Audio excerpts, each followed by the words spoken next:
All right, Mike, so let's talk about the NFL Combine. A lot of guys went out there, they did their thing. So tell us about who helped their draft stock in the performance they did this weekend. Nate, a lot of guys have really helped themselves. I mean, you look at the Combine, you look at this draft class, it's an impressive draft class at a number of positions. We talked about that. So the list of guys who helped themselves is extremely long, but I'll pick a couple for you, and that's Temple defensive end / linebacker Hassan Riddick at the top of my list. This has been my guy. I watched him in college. I talked to a couple of guys. I said, this guy's versatile.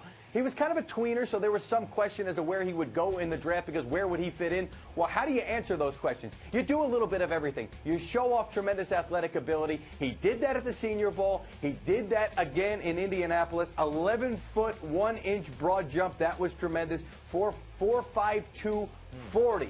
You get guys that can do things like this, and you can find things to do with them in the NFL. This guy was the talk about him was, would he sneak into the first round? Now the talk is, will he sneak into the top 20? He's that kind of a talent. Next guy on my list would be Christian McCaffrey. Yeah, okay, 10 reps on the bench with that bench press. Would you have liked more? Sure, absolutely. But what he did from an athletic standpoint answered that question and showed that this is a guy that's going to be able to do a number of things. His 6.57-second three-cone drill was the second fastest for a running back since they've been tracking these things since 2003, and the 37.5-inch vertical leap. This is a guy that you won't necessarily ask to do a lot of power things.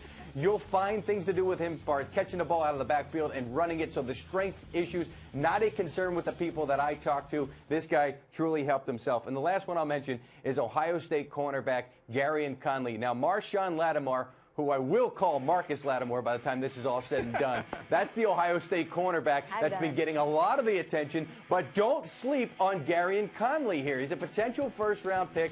This is a guy that was a reliable type at Ohio State, a team corner. According to Pro Football Focus, their number on him last year, as far as quarterbacks throwing in his direction, was a 19.8 passer rating. That was during the regular season last year. 19.8. This is a guy that a lot of talent evaluators like. They wanted to see some athletic ability. They saw it in Indianapolis.